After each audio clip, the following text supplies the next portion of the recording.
You disgrace this country. The words spat from Donald Trump's lips like venom across the congressional chamber, aimed straight at Jasmine Crockett. It wasn't the first insult she'd faced, but this one came under the blinding lights, with over 40 million Americans watching live. Behind him sat a list, 27 secret presidential pardons, each tied to crimes worth millions, each signed in ink that still glistened. Some names had stolen from veterans' pensions. Others had laundered money meant for disaster relief. Trump thought the numbers would stay buried forever. Jasmine Crockett knew they could bury him instead, and in less than 57 seconds, the entire room was about to find out which one of them was right. The chamber didn't just quiet, it stopped breathing. Every shuffle, cough, and whispered word was swallowed into the thick, waiting air, as if the walls themselves were holding their breath. When Jasmine Crockett stepped inside, she didn't rush.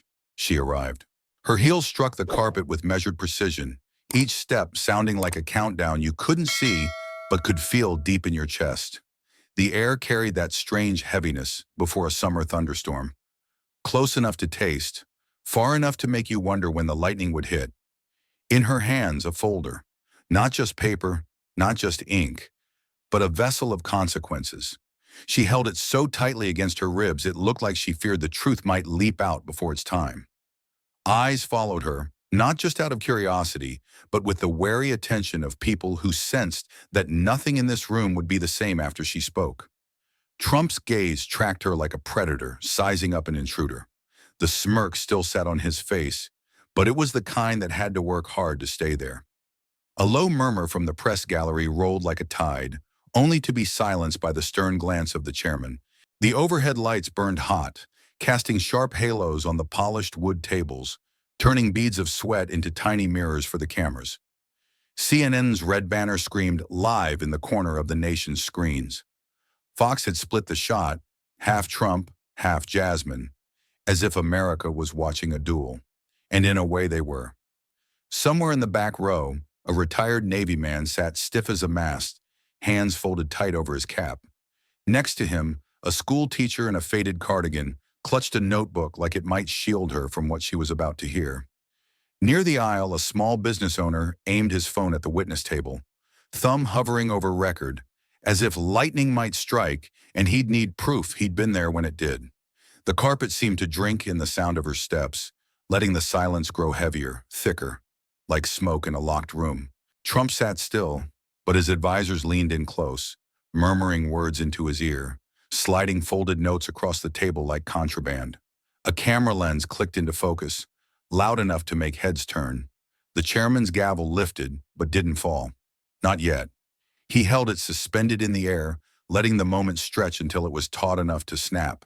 From somewhere, maybe the control booth, a producer mouthed the final countdown. 3, 2, 1, and the red tally lights blinked alive over the cameras in perfect sequence. One of them zoomed out, framing Jasmine and Trump together in a single shot. Two blades poised to meet. Jasmine reached the table. She placed the folder down with a soft, deliberate tap, a sound almost too gentle for the weight it carried. But she didn't speak. Not yet. Her eyes locked on Trump, holding the silence like a drawn bowstring. In homes across America, people leaned forward without realizing it.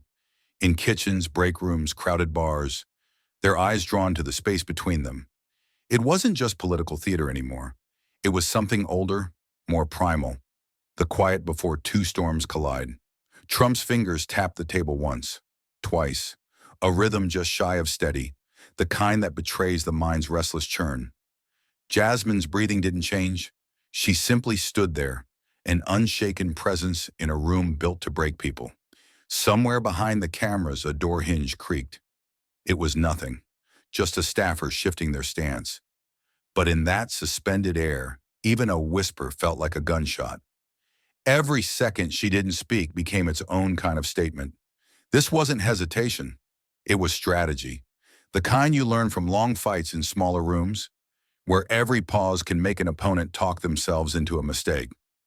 Trump tilted his head, eyes narrowing. The smirk reappeared, but thinner now, like paint starting to crack.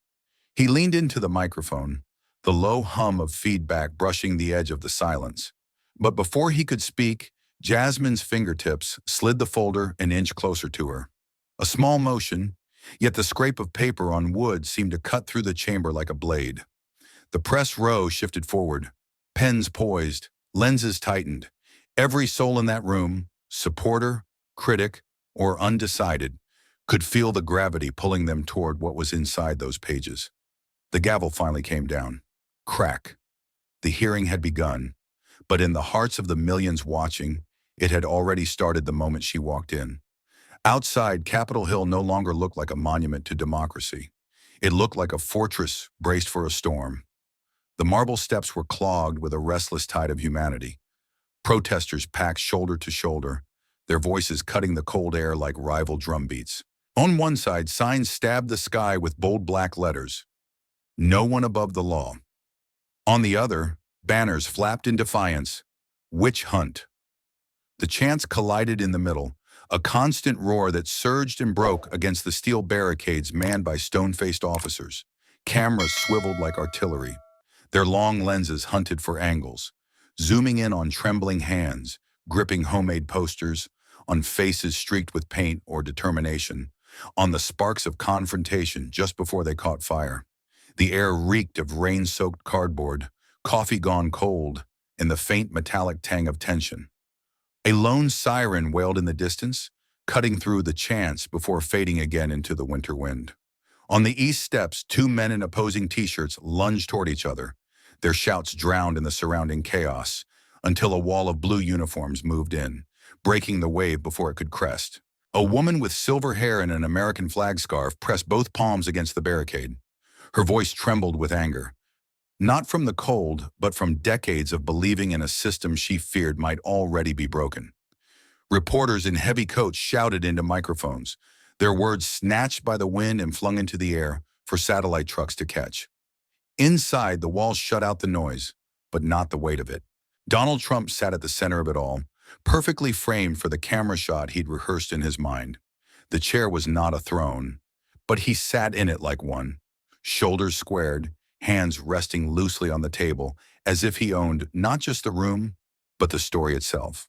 The smirk on his lips was almost lazy, the practiced confidence of a man who believed the ending had already been written, and written in his favor. Two advisors flanked him, more like sentinels than aides, leaning in to whisper lines and strategy as though they could script reality itself. He didn't look at Jasmine right away, not because he hadn't noticed her, but because ignoring an opponent can sometimes be its own kind of power play. But when his eyes finally met hers, there was a flicker, quick as a camera flash, something between recognition and challenge. Then just as quickly, the smirk returned.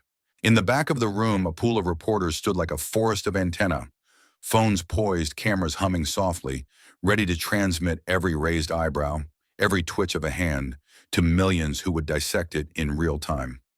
Above them, a boom mic swung slowly overhead, like a hawk circling for the perfect strike. The chairman shuffled his papers, but the sound barely registered. It was background noise in a room already coiled tight. A young aide adjusted his earpiece, eyes flicking toward the chamber doors as though expecting someone or something to arrive. The tension wasn't just in the bodies, it was in the air itself, that invisible current that runs before a storm breaks. The kind that makes your skin prickle, that tells you instinctively, stay alert. In bars, living rooms, and waiting rooms across America, the split screen on TV was unyielding. On the left, Jasmine Crockett, folder before her, posture straight, gaze cutting through the room like a searchlight. On the right, Donald Trump, leaning back, smirk in place, his fingertips tapping a steady, confident beat. Between them, a space that felt less like a table and more like a battlefield. In the gallery, a retired Army sergeant sat ramrod straight, his dress cap balanced perfectly on one knee. Every muscle in his jaw was locked, eyes fixed on the witness table as if watching a mission unfold. 2 seats down, a nurse in faded scrubs bowed her head for a moment, lips moving in a silent prayer. And near the aisle, a man in a leather jacket angled his phone toward the table, his finger hovering over record like he might capture a piece of history. They weren't just spectators, they were witnesses, and deep down they knew it. Trump's advisor slid another folded note toward him. He didn't read it immediately. Instead, he rested his palm on top of it, as if deciding whether the paper's weight was worth the trouble. Jasmine didn't glance at him. She didn't need to. She could feel the weight of his presence the way a sailor feels the shift of the wind, without seeing it, without needing to. The hum of the broadcast equipment deepened as the cameras locked in. Somewhere in the booth, a director's voice counted down under their breath, lining up the moment for maximum impact. Outside, the chant swelled again. "No one above the law!" Answered by a wall of voices shouting, "Witch hunt!" The words battered against the stone walls, their echoes sneaking in through the smallest seams. Inside, the contrast was almost unbearable. Out there, chaos. In here, a stillness sharp enough to cut. The kind of stillness where the smallest gesture could become the loudest sound in the world. And everyone in that chamber, from the smirking man at the table to the woman with the folder pressed close, knew that whatever happened next would break it wide open. Jasmine didn't ease into it. Her voice came out steady, sharp, like a scalpel aimed for the artery. "Mr. Trump, did you ever grant a pardon in exchange for personal or political gain?" No warm-up, no pleasantries, no polite runway to soften the landing. The question hit like a rifle shot. It was sudden, it was loud in its clarity, and it left no room for misunderstanding. In the gallery, the retired Army sergeant's posture shifted forward, as if someone had just called his name on the battlefield. His hands gripped the brim of his cap until the knuckles whitened. The tension snapped a few degrees tighter. You could almost hear the collective inhale of people thinking, "Did she really just go straight for it?" Trump chuckled. Not the kind of laugh you share over a good story, but the kind you use when you want the world to know you're not taking your opponent seriously. It was low, it was slow, and it was coated in the kind of condescension you can feel more than hear.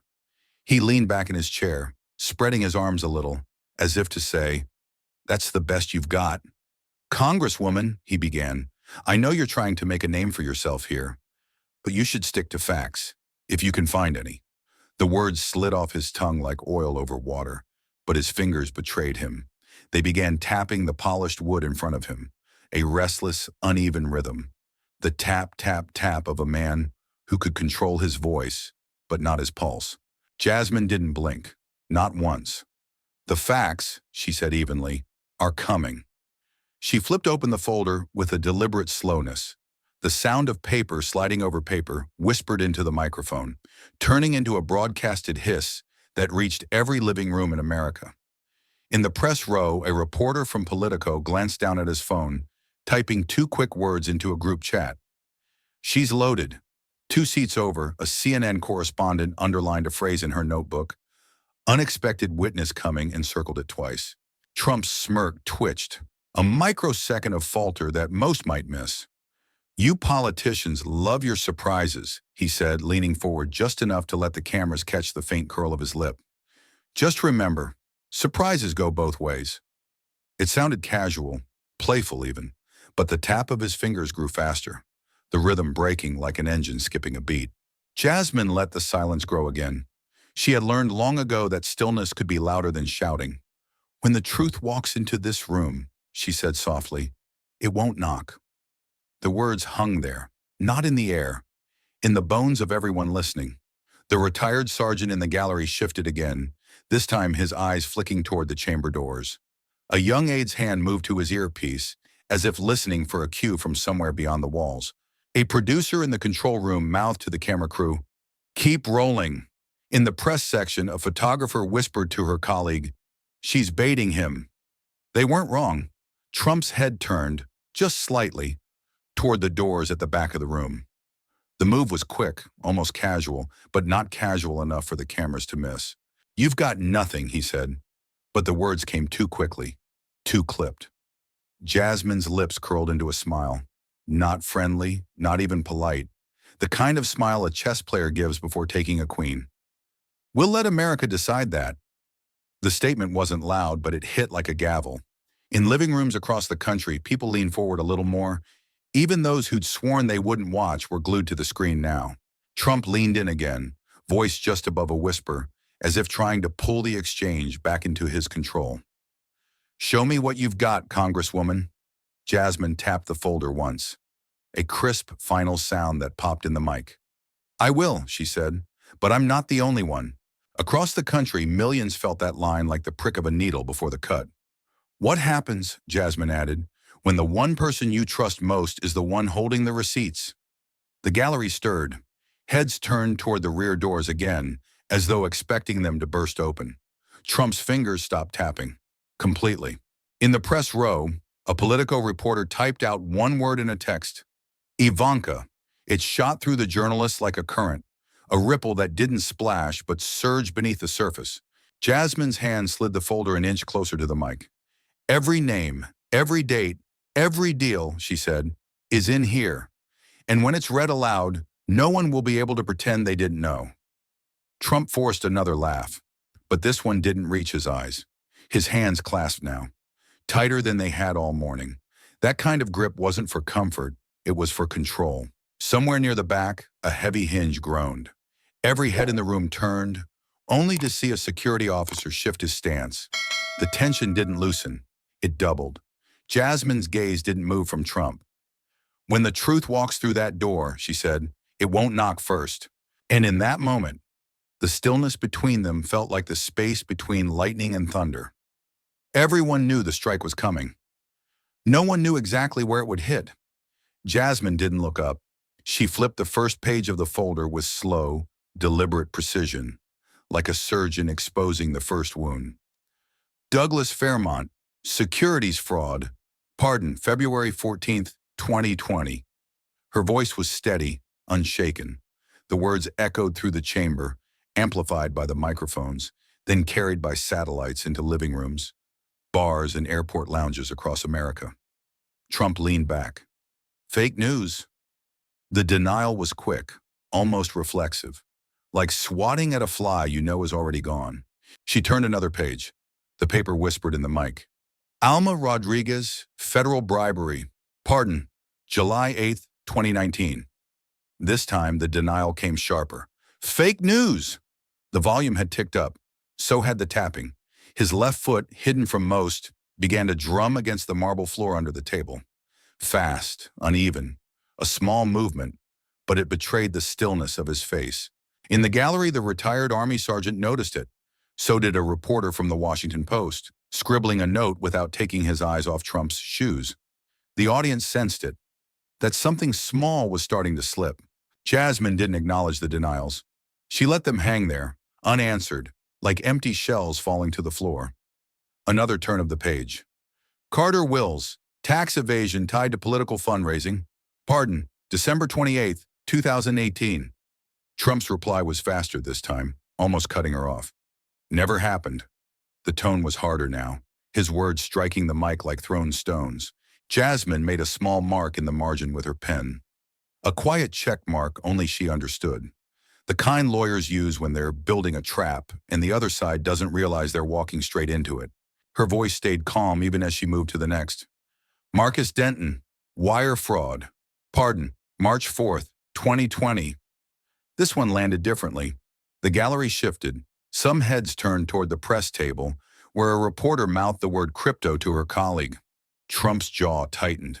Fake news, he muttered. But it was softer, almost to himself. The mic still caught it. Jasmine flipped another page, the sound like the click of a chamber loading another round. Samuel Kearns, securities fraud. Pardon, June 12th, 2020. The air in the room thickened. Trump's hands, once loose on the table, were now clasped tight, knuckles paling under the lights.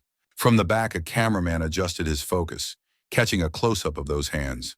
The image would later appear on 100 news sites. The grip before the break. Elena Bryce, federal bribery. Pardon, October 2nd, 2019. Another checkmark in Jasmine's notes. No answer from Trump this time. Just a long stare. Eyes locked on her like he was trying to will her into stopping. She didn't. The press row came alive. Pens scratched furiously. Phones lit up as reporters shot off updates. Pattern of denials breaking. Shift in posture. Jasmine read the next name, then the next. Each one a clean, controlled cut. Each one a reminder that the folder wasn't just paper. It was ammunition. Paper bullets, fired one after another into the quiet, leaving dents you couldn't see yet, but everyone knew were there. Trump finally leaned forward, his voice aimed low at the mic. "You're wasting everyone's time, Congresswoman. You've got nothing real."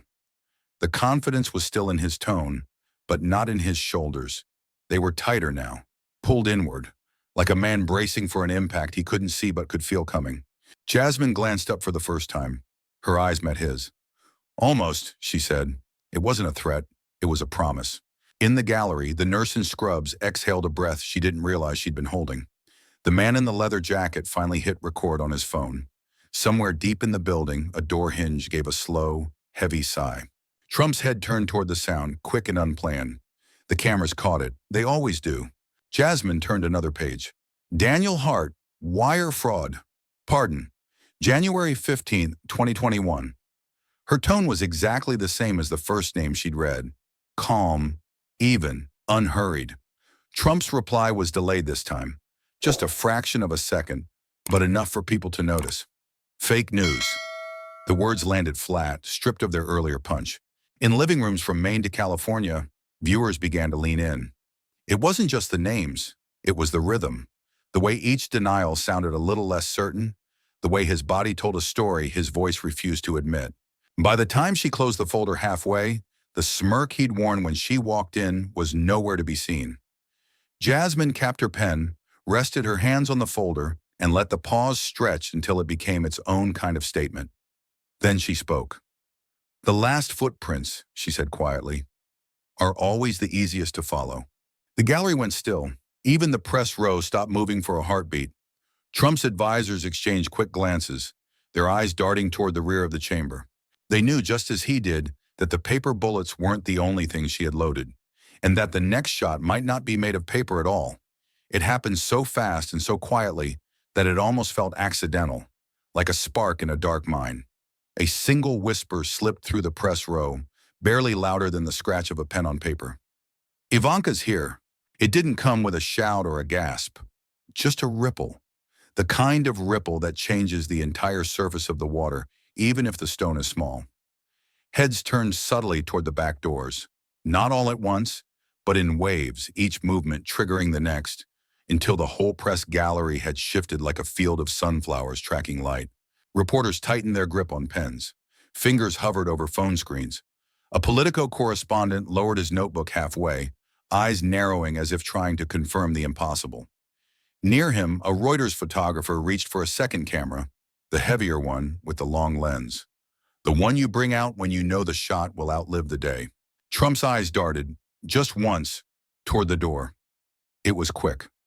So quick you could mistake it for a blink, but the cameras caught it. Of course they did. That single glance said more than any answer he could have given. It said he knew. It said he'd been expecting her, or fearing her, long before the whisper reached the rest of the room. And maybe it said something else too, that this hearing, already balanced on a knife's edge, might just tip into something no one could pull back from. Jasmine didn't move. If she'd heard the whisper, she gave no sign. Her gaze stayed fixed on him, steady and unblinking, as though she had known all along that the sound of her folder wasn't the only thing that would cut through this room today.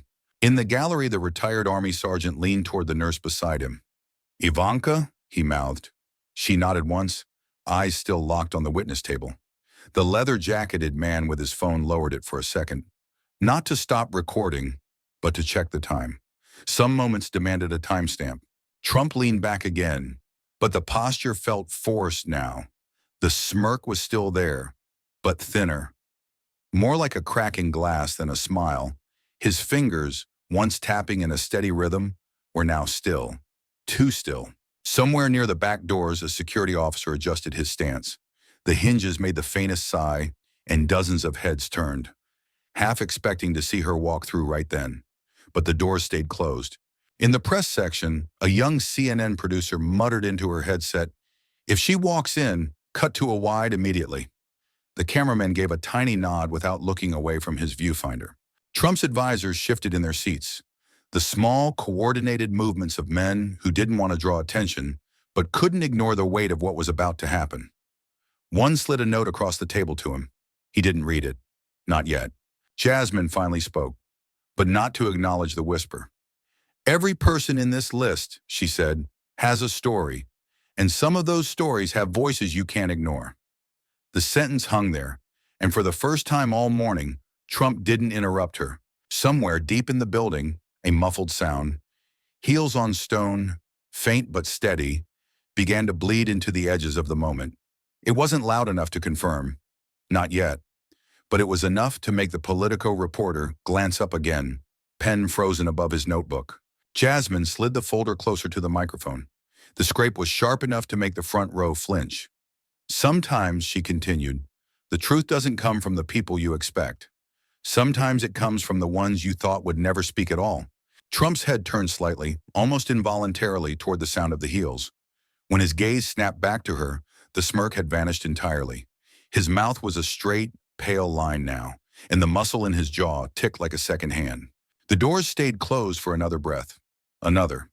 Then in the press row, a veteran journalist from NBC leaned toward his mic, voice low for the live feed. We're hearing unconfirmed reports that Ivanka Trump is in the building. Those words were gasoline on a smoldering ember. In living rooms, people sat forward in their chairs. In bars, conversations broke mid-sentence. Phones lit up in group chats. Turn on the news. Jasmine's hands rested lightly on the folder. She didn't look at the doors.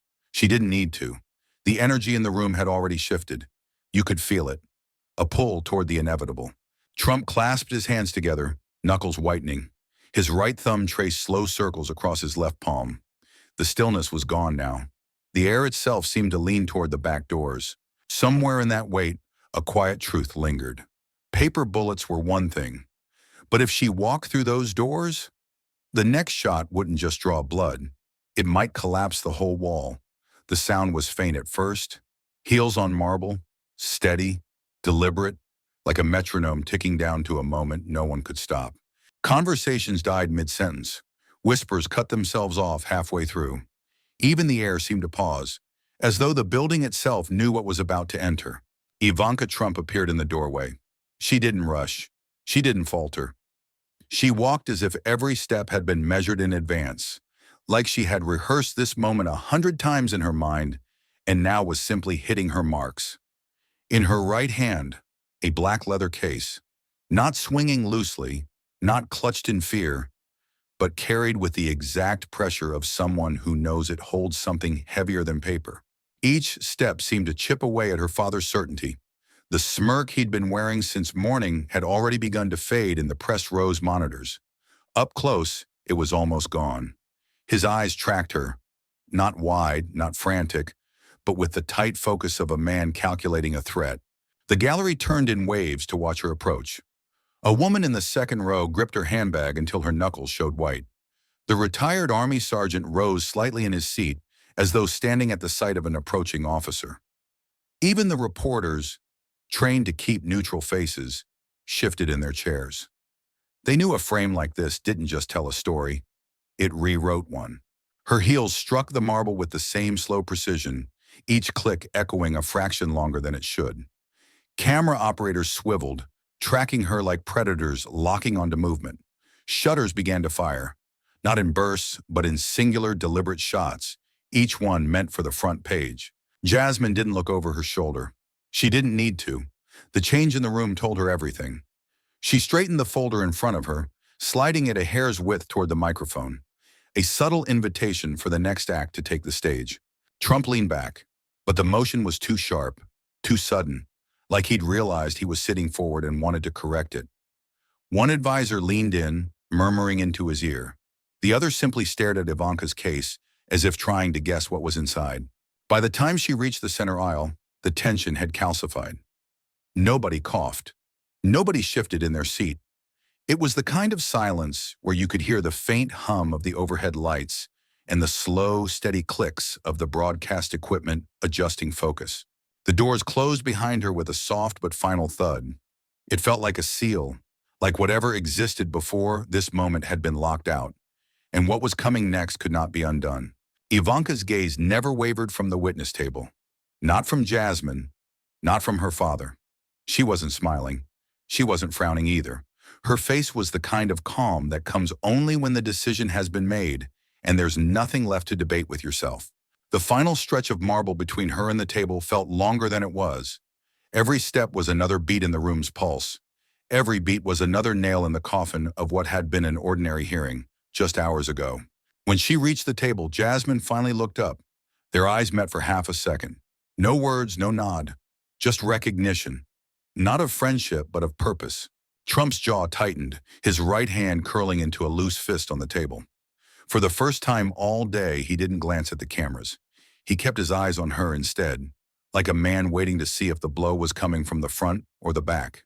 The chairman's voice broke the silence. "Miss Ivanka Trump, please take the witness seat." The scrape of the chair on the floor was somehow louder than the gavel had been earlier. She placed the black leather case on the table in front of her, resting her palms on it for a breath before sitting down.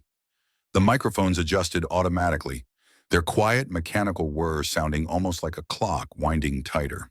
Trump's advisors leaned toward him again. One spoke quickly, the other simply stared at the case, his lips pressing into a line thin enough to cut. Trump didn't look at them. His eyes stayed locked on his daughter. In the press row, a CNN correspondent whispered into her mic for the live audience, "This is unprecedented." Her producer mouthed back, "Stay wide. Don't miss a second." Ivanka adjusted the microphone with a slow, steady hand. Her voice, when it came, was clear, neither loud nor soft, but perfectly measured to carry to every corner of the chamber. "This," she said, tapping the case, "is the list no one was supposed to see." The gallery leaned forward as if pulled by a string. Trump didn't move, but the tapping of his foot, silent since her entrance, began again. Faster this time, harder. The sound muffled under the table still seemed to echo, and somewhere deep in that echo, the walls of the fortress outside seemed to groan, as if even they understood that what was inside that case could hit harder than any protest chant or police barricade. She sat. The microphones adjusted with a low mechanical hum, the kind of sound history remembers, the kind that survives in archival footage decades later. No one in the room moved. It wasn't just respect. It was gravity. The black leather case rested in front of her like an unspoken threat. Her fingers found the clasps. 2 clicks. Sharp, metallic, final. The lid folded back, and out came a stack of papers so thick it looked as if it could snap a desk drawer in half. No flourishes, no theatrics, just the quiet violence of truth being set free. She didn't look at her father. Not once. "This," she said, her voice steady, "is the pardon list. The one no one was supposed to see." The words struck like a match in a room filled with gas. In the gallery, you could hear someone's breath catch. A pen rolled off a reporter's notepad and hit the floor with a tiny clatter, loud enough in the silence to make heads turn. Trump's eyes stayed on her, but his right hand had shifted under the table, curling into a loose fist. She glanced down, pulled the first page free. "Douglas Fairmont, securities fraud. Pardon, February 14th, 2020. Payment, $1.6 million. Gasps rippled through the room, not in a single wave, but in small bursts. Here, there, like popcorn in a hot pan. Jasmine sat forward in her chair, her gaze locked on the paper, not the man. Trump shifted, the leather of his chair giving a low, complaining creak. The second name, Alma Rodriguez. Federal bribery. Pardon, July 8th, 2019. Payment, $250,000 in cash, 3 days before. The murmurs rose like a tide this time. Not gasps, but the low rolling sound of disbelief becoming anger. From the far end of the press row, a Reuters photographer swung his lens toward Trump's face. The shot he took, eyes narrowed, jaw set, lips pressed into a hard line, would run on front pages before sunset. Ivanka's eyes didn't leave the page. Carter Wills, tax evasion tied to political fundraising. Pardon, December 28th, 2018. Payment, undisclosed. She paused, letting that last word hang in the air like a dare. Trump's mouth opened, then shut again without sound. His advisors leaned in, one murmuring something low, the other scribbling furiously on a yellow legal pad. The fourth name, Marcus Denton, wire fraud. Pardon, March 4th, 2020. Payment, $600,000 in cryptocurrency. A reporter mouthed crypto to her colleague, and almost immediately phones lit up along the row. Jasmine's expression didn't change, but her pen tapped once against her notes. a subtle acknowledgement that this was more than a list. It was a pattern. Ivanka turned another page. The paper sounded louder now, as if the room's silence had stretched tight enough to amplify every movement. She read the next name, and the next. Each one a precise incision, each one releasing a little more pressure from the sealed chamber of secrets. Trump's left foot began tapping under the table again, harder now, the rhythm uneven, like a signal from somewhere inside that the walls were shifting. In the gallery, the retired army sergeant crossed his arms and leaned back, his expression fixed in that hard, quiet way soldiers have when they hear something that feels like a betrayal. The nurse beside him shook her head slowly, lips pressed tight as if to keep from speaking aloud. Ivanka's voice didn't rise. It didn't need to. Every sentence was a blade laid gently on the table, its edge still sharp enough to cut. She reached the bottom of the stack. These names, these dates, these amounts, they're all here, she said, and every single one has corresponding evidence. Trump stared at the papers like they were something alive, something dangerous. The smirk was long gone now. His hands stayed flat on the table, palms pressed down as if to anchor himself in place. The murmurs in the room didn't fade. They swelled. The tide was no longer at the shoreline. It was coming in fast, and everyone knew it. Somewhere outside, a protester's voice cut through the heavy air. No one above the law. It was faint, but it bled into the chamber through the cracks in the old stone walls. Jasmine broke the moment with a question. "Mr. Trump," she said, "would you like to respond to any of these?" Her tone was calm, measured, but it carried the weight of an anvil. Trump leaned toward the mic. "Not worth my time," he said. But the words didn't have teeth anymore. They landed dull, like a blade that had been struck too many times against stone. Ivanka closed the stack gently. She didn't slam it. She didn't push it forward. She just rested her hand on it. Fingers splayed as if holding something steady in an earthquake. The image of her hand there, against the black table, against the white paper, was already being framed in camera viewfinders as the shot of the day. Blood and truth, side by side on the same table. Ivanka's voice didn't crack. It didn't waver. But her words cut deeper than any prosecutor's cross-examination. Loyalty meant silence, a pause, long enough for the phrase to settle into every ear in the chamber. But silence became complicity.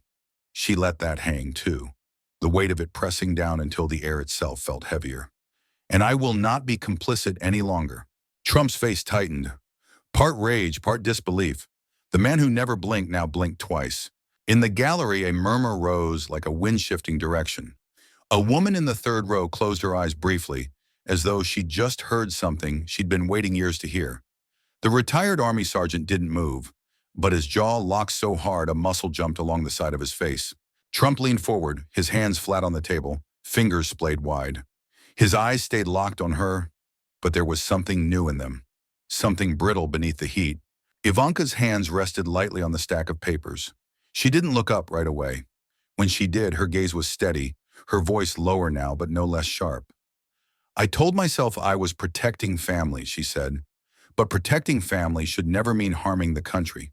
A reporter from the Washington Post scribbled the sentence down word for word, underlining it twice. In the press row, a CNN correspondent whispered into her mic, "This is no longer just about the documents. This is personal." Trump's lips pressed into a thin white line. He didn't interrupt her, and that silence coming from him was louder than any denial. "I cannot pretend I don't know what I know," she continued, "and I will not stand by while this damage goes unchecked." Her words weren't theatrical. They weren't even fast. They were measured in the way a surgeon measures before making the first cut. Deliberate, exact, irreversible.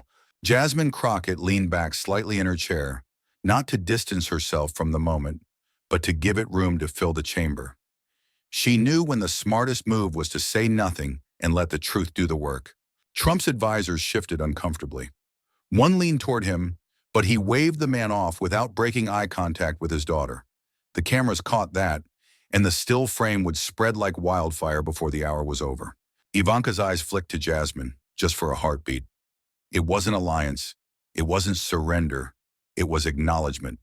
Two people on opposite ends of politics, momentarily aligned by the gravitational pull of truth. "I told myself loyalty meant enduring," Ivanka went on. that if I stayed quiet, it would all pass. But silence turned into guilt, and guilt into something I could no longer carry. Trump's right hand curled into a fist, then flattened again, as if he couldn't decide which was the better weapon, anger or control. In the gallery, the man in the leather jacket leaned forward on his elbows, his phone still recording. He didn't look at the screen. He didn't need to. He knew every second of this was worth capturing. Ivanka's tone softened, but the steel in it was unmistakable. "This isn't about politics," she said. "It's not about winning or losing elections. It's about the truth and what happens when we trade it for power." The retired Army sergeant finally nodded once, a slow, deliberate motion, his eyes fixed on her. The nurse beside him whispered, "She's doing it," as though the act itself was a kind of rebellion. Trump inhaled slowly, his chest rising, his shoulders squaring. When he spoke, his voice was low, almost intimate. "You don't have to do this." Ivanka didn't blink. "I already am." The words landed like a clean strike to the center of the room. No shouting, no noise. Just the kind of silence that happens when everyone knows something irreversible has just occurred. Trump leaned in further. "You have no idea what they'll do to you after this. These people are not your friends." "Maybe not," she replied, "but I can look my children in the eye and tell them I didn't stay silent when it mattered."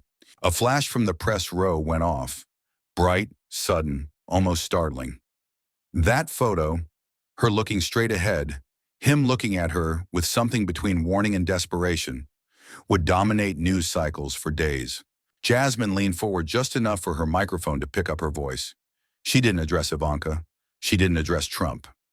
"The record will show," she said, "that testimony given here today is under oath and will be preserved for the American people." The chairman nodded slowly, his gavel resting in his hand like a weapon waiting for its moment. In that instant, it wasn't just a father and daughter across from each other. It was a collision between blood and truth, between loyalty and conscience. Trump's eyes narrowed to slits. Ivanka's stayed open, steady. And somewhere in the gallery, a man's voice whispered the question no one dared to ask out loud. "Who just lost more in this exchange?" Trump's hand came down hard. The crack of his palm hitting the polished wood was sharp enough to make several people in the gallery flinch. The microphones caught the full force of it, that sudden, jarring sound now echoing into millions of homes. "This," he jabbed a finger at Jasmine, "is a circus." His voice was a roar, the kind that fills a space not just with sound, but with heat. The room seemed to shrink around it, the walls pulling closer. "You've been planning this from the start, Crockett." He rose slightly out of his chair, leaning forward, pointing directly at her as if his words needed a physical weapon to carry them. "You don't want the truth. You want headlines. You want a show." Jasmine didn't flinch. She didn't even blink. The cameras caught her steady gaze, unmoved by the storm erupting just feet away. Then he turned, and the temperature in the room seemed to drop. "And you," his finger stabbed toward Ivanka, "you've been fed lies. Every word out of your mouth today was written for you." He took a step closer to her end of the table, his voice dropping into something sharper, colder. "You've betrayed your own blood." Gasps spread across the gallery. Not the scattered bursts of shock from earlier, but one collective inhale that seemed to pull the oxygen from the room. Ivanka didn't move. Her hands stayed folded neatly on the stack of papers, but her eyes didn't leave him. The stillness was deliberate, defiant. The clash of power and family had finally come to the surface, and everyone knew there was no way to smooth it back under. Trump's words came faster now, his breath heavier into the mic. "You're standing here helping people who would tear this country apart. You're giving them exactly what they want, ammo against your own family." An advisor at his side leaned in to whisper something, but Trump brushed him away with a sharp flick of the wrist. "No, let me finish." The interruption only seemed to fuel him further. "I built something for you." He jabbed his finger toward Ivanka again. "And you're throwing it away for applause from people who will forget your name by tomorrow." The press row was a wall of lenses now. Every camera was locked on the two of them, frames filling with the image of a father in fury and a daughter unmoving. Jasmine sat back slightly, watching the exchange with the quiet patience of someone who knew the fire would eventually burn itself out, but might take the whole building with it. Trump's voice rose again, the tone less controlled now, the edges jagged. "You've been lied to, Ivanka. used, manipulated, and you don't even see it. The gallery buzzed with whispers, the sound like dry leaves skittering across pavement. A man in the back shook his head slowly, as if he'd just watched a bridge collapse. And then Trump stood. The scrape of the chair against the marble floor was so loud it cut through every other sound in the room. It was the kind of noise that seemed to vibrate in your chest, that pulled your eyes toward it, whether you wanted to look or not. He straightened to his full height, his chin lifting in a way that felt more like armor than pride. Every step he took toward the exit landed heavy, the heel strikes echoing like gavel blows. Reporters half rose from their seats, notebooks forgotten for the moment as they reached for their cameras and phones. The gallery leaned, trying to keep him in sight even as he moved past the last row. The chairman's gavel struck once. "Mr. Trump!" But the rest was swallowed by the boom of the chamber doors swinging open. He didn't look back. Not at Jasmine, not at Ivanka. His voice carried into the hallway before he was fully gone. "Witch hunt!" The word bounced off the marble and into the microphones, traveling into homes like a final stamp on the moment. The doors closed behind him with a deep, resonant thud. And just like that, the most powerful presence in the room was gone. But the room did not relax. If anything, the absence felt heavier than his presence had. The cameras shifted immediately back to Ivanka. She was still seated, still with her hands on the papers, still looking straight ahead. No visible reaction, no move to follow him. Just stillness. Jasmine leaned forward into her mic, her voice calm, steady. "We will continue." It wasn't just procedure. It was a message. The gallery stirred. Soft murmurs, shifting seats. But no one stood to leave. They knew the story wasn't over. In the press row, a young reporter texted her editor. He walked. She stayed. The chairman nodded. "Proceed, Congresswoman." And with that, the hearing moved forward. Not around the hole he'd left behind, but straight through it. The vote began without him. No one paused to ask if they should wait. No one suggested reconvening later. The process marched on like a clock that didn't care who was in the room. "All in favor," the chairman's voice rang out. Hands rose one by one, deliberate and unshaking. "Opposed?" Silence. The kind of silence that isn't empty but dense, full of the knowledge that a line has just been crossed. The recommendation, criminal prosecution. The words landed like a steel stamp. Final, irrevocable. There was no confetti, no cheers, no swelling music. Just the cold, clipped sound of the gavel sealing it. One strike, then another. Each blow echoed longer than the last. And there, in the space just left of the witness table, the empty chair sat. It stared back at Jasmine, its absence louder than any testimony could have been. It wasn't just furniture now. It was a statement, an unspoken admission from a man who had chosen to walk rather than stay and face the verdict. In the gallery, the retired Army sergeant exhaled slowly through his nose, a sound like pressure releasing after years. The nurse beside him kept her eyes on the chair, as though expecting it to fill itself again. Ivanka's gaze never left the stack of papers in front of her. Her hand rested lightly on top, fingers splayed, the same way they had when her father first sat across from her. But now, there was no one on the other side. The press row was still, not the stillness of inattention, but of people who know the shot they already got will define the day. Somewhere, a camera light blinked red, recording not words but the void where they should have been. Jasmine leaned forward, her elbows on the table, hands clasped just beneath her chin. Her eyes scanned the committee members, reading their faces the way some people read weather, for signs of storm still forming. The chairman cleared his throat. "The committee's recommendation will be forwarded to the Department of Justice for appropriate action." The phrasing was clinical, almost sterile, but beneath it was a pulse, a beat that said, "It's real now." The empty chair caught the overhead light in such a way that its shadow stretched farther than any other on the floor. Long, dark, unbroken. Someone in the gallery coughed. The sound snapped the air, reminding everyone that breathing was still allowed. Ivanka finally looked at the chair. It was only for a second, but the flicker of emotion there, a mix of grief, resolve, and something too private to name, made the moment heavier. Jasmine noticed. Everyone did. Because the truth was, no matter what had just been decided, this was still a father and daughter. And a verdict doesn't erase blood, but it can change what that blood means. The chairman set the gavel down. the finality of it hitting the wood almost too quiet for what it symbolized. A New York Times reporter leaned toward her colleague and whispered, "This isn't just the end of a hearing. It's the start of a trial." Outside, the chants from protesters seeped back into the building. Louder now, emboldened by the news already leaking out through text messages and breaking news alerts. "No one above the law!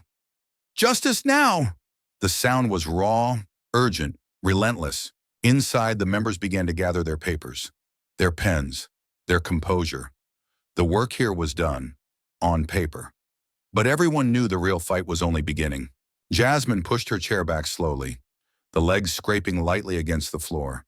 She didn't look at the empty seat when she stood. She didn't need to. It would follow her out of the room whether she acknowledged it or not. Ivanka remained seated, still touching the papers. Her stillness now wasn't defiance. It was weight, the kind of weight you carry alone. The gavel sat on the chairman's desk, its head angled slightly toward the empty chair. Like it, too, was waiting for something that would never return. The sound of footsteps began to fill the chamber as people moved to leave. But over it all, there was that one image, a vacant seat facing the place where truth had been spoken aloud and judgment had been written down. That chair, for all its emptiness, said more than the man who had just walked out ever could. In Ohio, at a VFW hall with wood-paneled walls and the faint smell of stale beer, a veteran stared at the muted television. He muttered to no one in particular. "She chose country over blood." No one argued. Heads simply nodded, slow and heavy. In Arizona, a civics teacher paused the video of Ivanka's testimony. Her students, seniors just months away from voting for the first time, sat frozen in their seats. "This," the teacher said, "is what civic courage looks like. It doesn't come easy, and it's never without a cost." She pressed play, and the class leaned forward as Ivanka's steady voice filled the room again. In Georgia, a cafe owner wiped down a counter that didn't need wiping.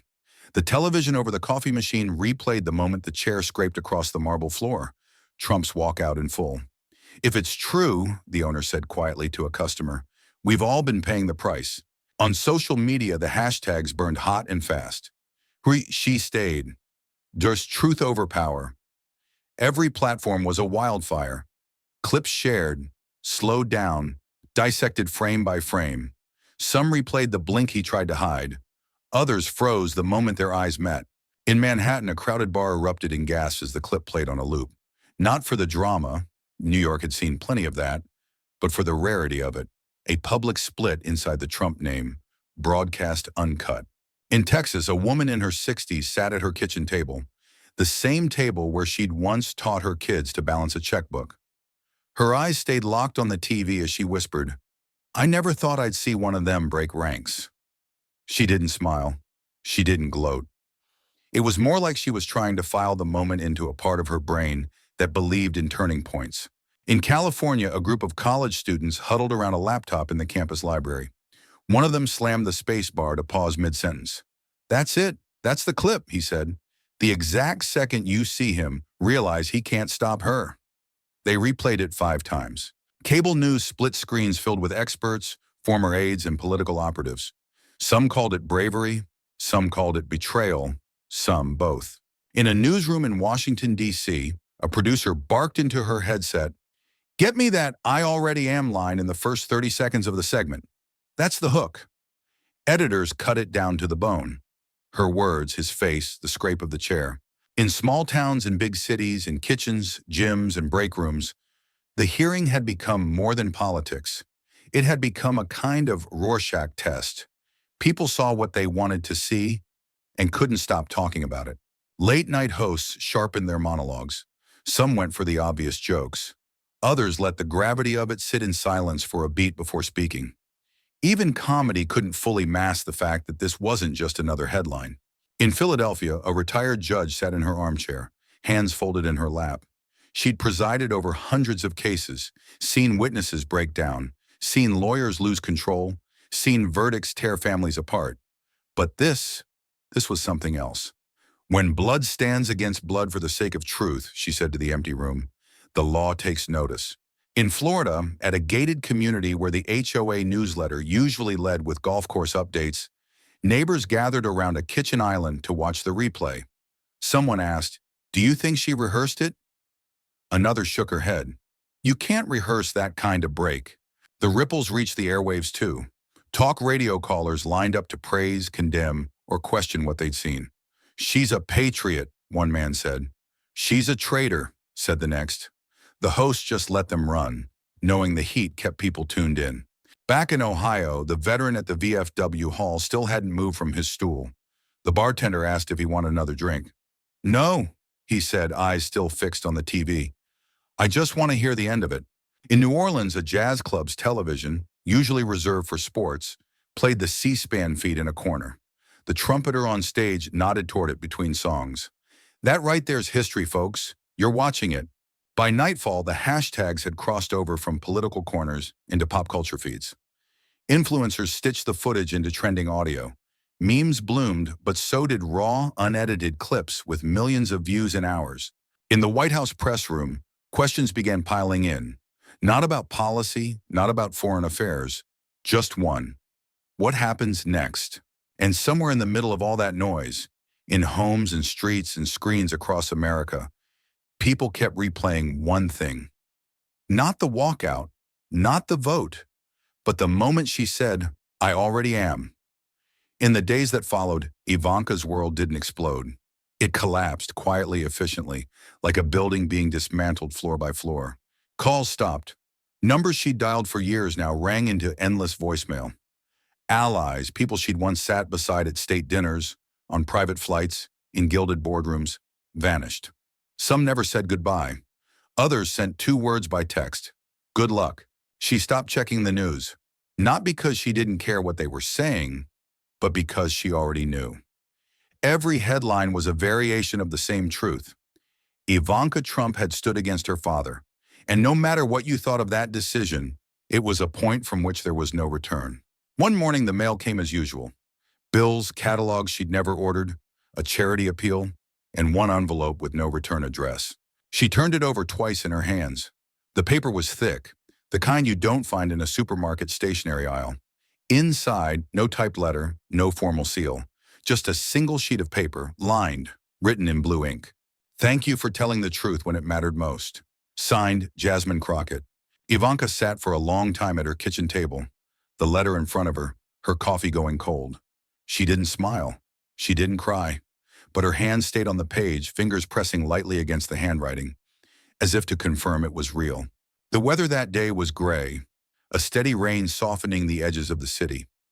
On the other side of Washington, beneath the rain-washed dome of the Capitol, Jasmine Crockett stood before a crowd. No marble walls this time, no procedural gavels. Just a portable stage, a cluster of microphones, and people, dozens, hundreds, holding umbrellas and handmade signs. The wind carried her voice down the steps, turning it into something both personal and amplified. Justice isn't partisan, she said. It's American. Cameras leaned in, rain streaking their lenses. And sometime, she went on, to protect your country, you have to face your own. The crowd didn't cheer all at once. It was more like a ripple, a wave starting at the front, catching in the middle, breaking at the back. Somewhere in that crowd, a young woman in a hoodie recorded every word on her phone. She didn't know if she'd post it. She just knew she wanted to keep it. Jasmine glanced toward the Capitol steps behind her. She knew what had been decided inside those walls. She knew the months ahead would be brutal, but she also knew there was a cost to silence, one she wasn't willing to pay. In New York, Ivanka stood at her apartment window, watching the rain streak down the glass. Her phone buzzed on the counter. Unknown number. She let it ring. The television in the corner played live coverage of Jasmine's speech. Ivanka didn't turn the volume up. She didn't need to. The words carried without sound. She could see Jasmine's lips forming the sentence, "Justice isn't partisan, it's American." And in that moment, in the quiet of her own living room, Ivanka understood something she hadn't been able to name before. That the cost she was paying now, the loss, the isolation, wasn't the end. It was the down payment on a different kind of life. The kind where you could tell your children, without hesitation, I didn't stay silent when it mattered. Back at the Capitol, Jasmine finished her speech without flourish. No dramatic pause, no victory pose. She simply stepped back from the microphone, shook the rain from her coat, and began to walk down into the crowd. Hands reached out to her, some to shake, some to hold for just a moment longer than a greeting requires. She met each one, looking people in the eye, listening more than she spoke. Somewhere above them, the dome gleamed under a brief break in the clouds. It wasn't much light, but it was enough to make the wet marble shine. Later that night, Jasmine would return to her office, find her desk stacked with messages, her inbox overflowing. But for now, the only thing she carried was the knowledge that the truth had been spoken and heard. In a quiet apartment miles away, Ivanka folded Jasmine's letter and slipped it into the drawer of her nightstand. She didn't know if she'd ever see her again. She didn't know if history would call her brave or foolish. But she knew one thing. The words on that page, like the words she'd spoken in the chamber, weren't going away. And somewhere, in living rooms, cafes, and classrooms across America, people were still talking about the day a daughter stayed in her seat, told the truth, and changed the story everyone thought they already knew. In the end, courage is rarely loud. It's the quiet choice to stay when walking away would be easier, to speak when silence would keep you safe. Truth does not belong to one side or one name. It belongs to anyone willing to bear its weight, even when it costs them everything. Because the measure of a life is not in the comfort we keep, but in the moments we choose to stand for what's right, even when it means standing alone. If this story moved you, don't just pass it by. Let it sit with you. Share it. Speak it aloud. Like, comment, and send it to someone who still believes truth can outshine power. Subscribe to Harrison Stories, where every silence is met with a voice. Hit the bell, because the next chapter won't be comfortable. It will be unflinching. And it might change the way you see loyalty, family, and justice. This is a fictional dramatization, inspired by the weight of real betrayals and the light of real courage. Any likeness to actual people or events is coincidental, or a mirror held up for reflection. Thank you for watching. Justice isn't found. It's fought for. This is Harrison Stories.